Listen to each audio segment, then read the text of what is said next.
Welcome to the Guelph Real Estate Report podcast with your host and Guelph Realtor, Ryan Waller. This podcast is designed to provide information for those buying and selling homes in the Guelph area to make the process more informative, fun, and a little less stressful. Now, on with the show. Hey everyone, welcome back to the Guelph Real Estate Report podcast. My name is Ryan Waller and I work in Guelph Real Estate with my wife Beth. This is episode number 25. In this episode, we're going to take a look at the sales in Guelph Real Estate for the period of November 1st to 15th and let you know what's going on in the market. Now, let's set the stage here for November, that it's not typically known as a month that is busting the doors off with activity. It is a month where we slowly start to see declines, and those declines continue into Christmas. And every single week, we have less and less activity. We are in a situation where some clients decide that if they don't sell their house by mid-November, that they're going to take it off the market because there is just so little activity that happens between November 15th and December 31st that sometimes keeping your house clean and showing ready, waiting for a showing, can be exhausting, especially if you have little kids. So it is a slower time of market. It can be frustrating for sellers. It can be equally frustrating for buyers, but activity does happen.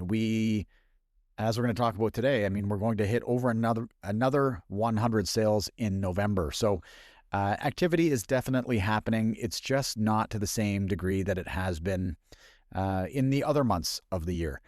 And I should also say that just because there's less activity doesn't mean that prices are tanking. It simply means that there are less sellers with their houses on the market and there are less buyers looking.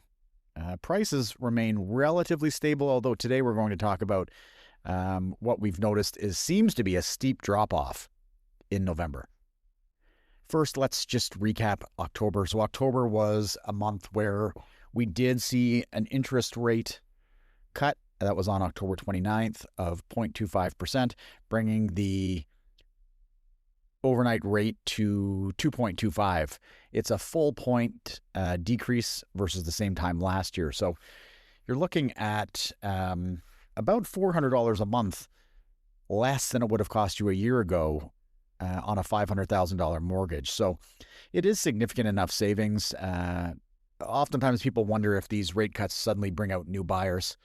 Usually they don't come out after one single rate cut. It might be a variety of reasons why, and the rate cut might be the catalyst to get them out, but it's not necessarily going to just bring out buyers.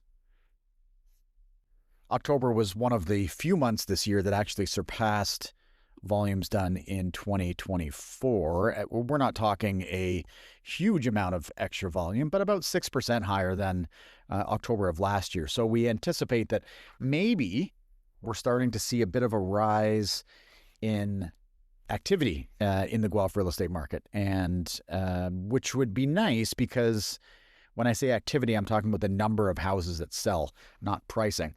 And we have been trailing. It's been a multi-year low in terms of the number of transactions that we've seen in Guelph real estate this year versus the past 4 or 5 years. And it would be nice to see some of those people come back to the market.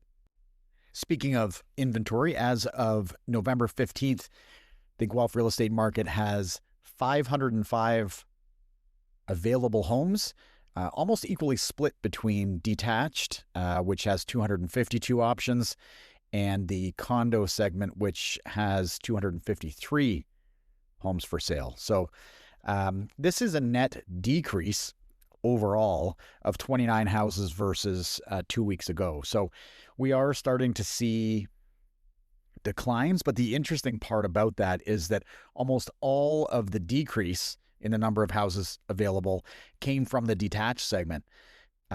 So those sellers are in a position where if their house didn't sell by whatever date, they decided just to cancel the listing or it expired. But we actually saw an increase in the number of condo listings. So although the overall number of listings came down, it was almost exclusively in the detached, and we saw more condos become available, which I'll get into, but it's not really a surprise. Based on current trends in the market of sales versus inventory, we would be sitting at about 3.6 months of inventory, which would put us into a balanced market. We're still in a balanced market. We're probably going to see less inventory as the year moves on, and not because things are selling, but because sellers are canceling or their listings are expiring. If we look at November so far versus prior Novembers, we find ourselves in a range of usually between 3 and 4 houses a day selling.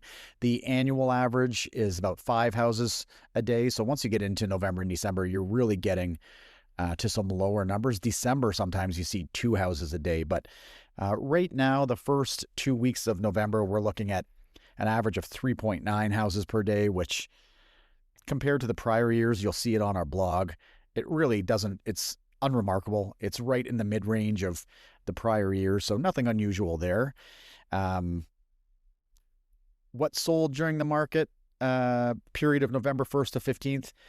We had 12 condo townhouse stacked townhouses, so less than 1, which we'll talk about in a minute.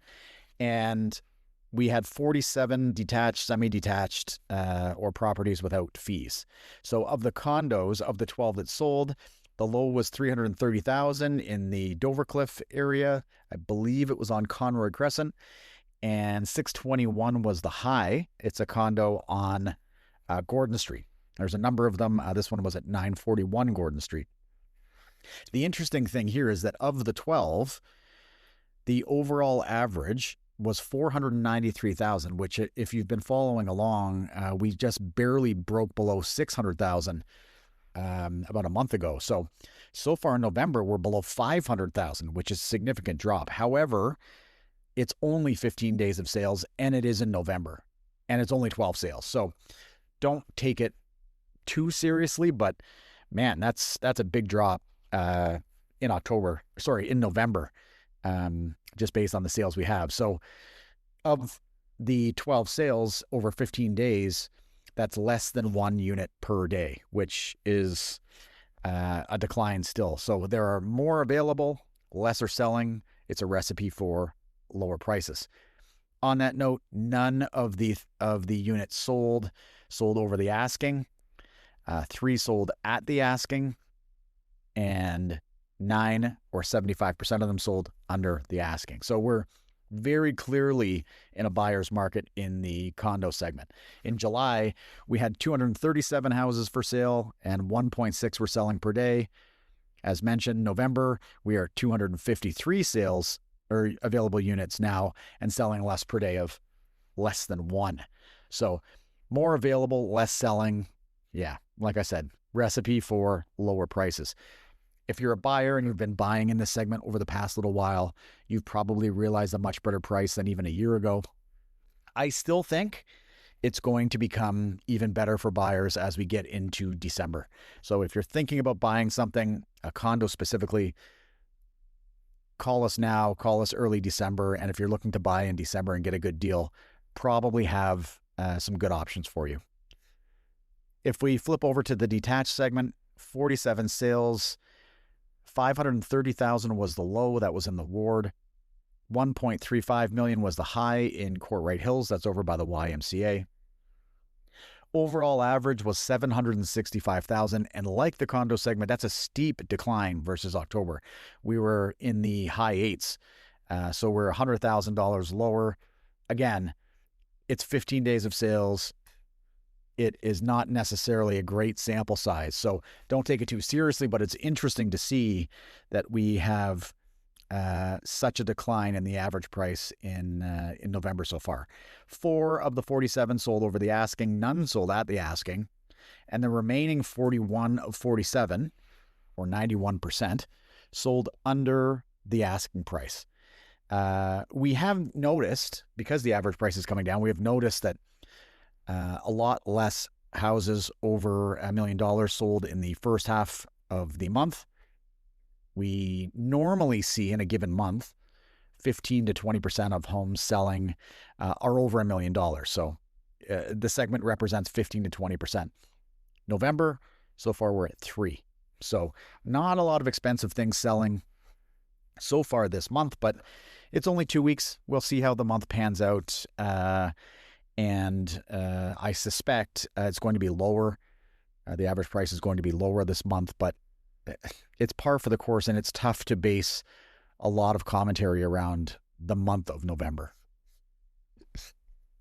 If you're wondering what we're seeing out there, we are across the board seeing very, very hesitant buyers who are taking their time, doing their due diligence, weighing their options, looking at different houses, and really feel no pressure to do anything.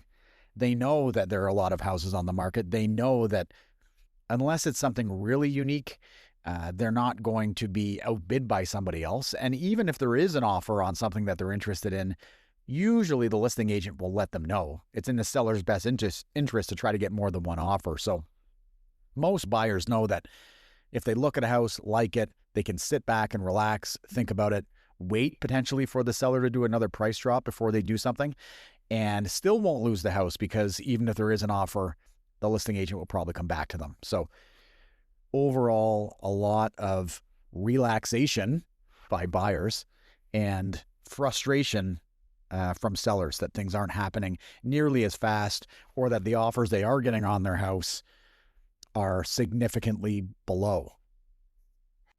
Remember, this is where prices start to decline, and it's a bit contagious. If a seller is selling a condo in a condo development where many of the units are similar, and one seller is desperate to get out and sells at a lower price than we've seen in a little while versus comparables, well, guess what? That becomes the new comparable for the other units in there. This is where price declines start, and we're starting to see a little bit of that.